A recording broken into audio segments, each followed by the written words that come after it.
Well, with more on the Prime Minister's announcement, we're now joined by Guy Saint-Jacques, a career diplomat. He was appointed Canada's ambassador to China in 2012, served until 2016. Guy Saint-Jacques, good to see you again. Thank you for joining us tonight. Thank you for the invitation, Mr. Serapio. Now, as you heard, the Prime Minister says that he will appoint a special rapporteur to look into China interference, also calling on the National Security and Intelligence Committee of Parliamentarians to look into that matter. Are those measures, along with others, enough to restore public confidence, do you think? Well, among the things that were announced tonight by the Prime Minister, I think there are a number of good things like this. A special rapporteur, I think this person can play a very important role.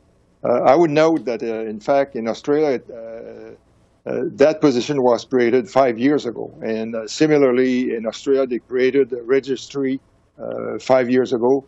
Now we hear that Minister Mendicino is charged with starting consultation on the process of creating a registry. That raised the question, what is the timeline here and how long will the process take? I think, in all of this, there is urgency to try to find out exactly the kind of measures that have been taken by the Chinese secret services in previous elections, and to put in place mechanisms to try to prevent such interference. But if these committees take too long, we will get very close to the next federal election, and then we will have to start again. So there is urgency in this. I would note also that the Parliamentary Committee on National Security has provided recommendations in the past that were not necessarily followed by the government. So what is changed this time?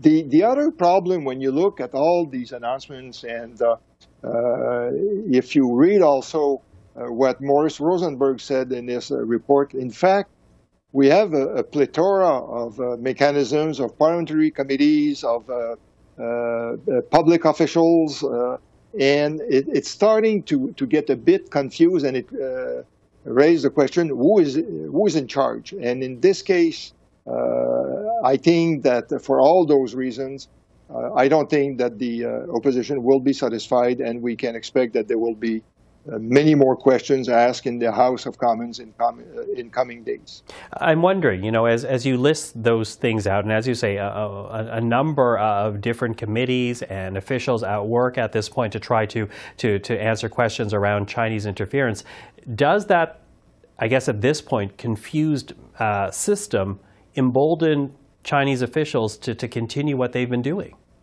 Well, I read a report yesterday that said that in the last 10 years, China has interfered in 10 elections in 7 countries. That includes Australia, the United States, and Canada. Taiwan was the place where there was the most interference. And so this is a pattern that has been known for years. And yes, the Prime Minister said in his press conference today that the government has taken measures in the last few years. The problem in all of this is that there is the impression that the government is not the best judge to decide what measures need to take place, because there is the perception that they were the main beneficiaries. And I would hope that an inquiry would dig into all the information that was revealed so far, to try to confirm the methods used by the Chinese services to try to influence the government, and to better coordinate the effort to oppose such interference. So you believe a public inquiry, independent public inquiry, is necessary at this point? Well, there are various types of public inquiry, and if the government were to announce that someone like former Justice Arbeau would be selected to run an inquiry because she has all the authorization to look at classified documents, and in fact, maybe that could be the role of this special rapporteur. But again, we have to know who this person will be, what kind of mandate the person will get. What is the time frame?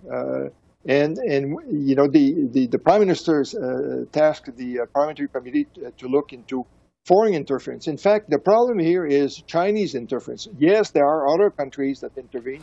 I would suggest that the work be divided in two phases. A first phase that should deal with the Chinese interference. That's the most urgent, because at this stage we suspect that maybe 10, 12 ridings suffered from this interference and may have had an impact on the results.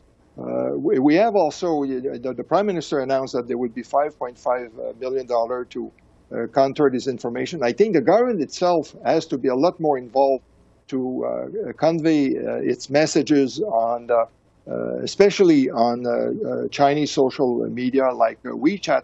Otherwise, it's an open field for China.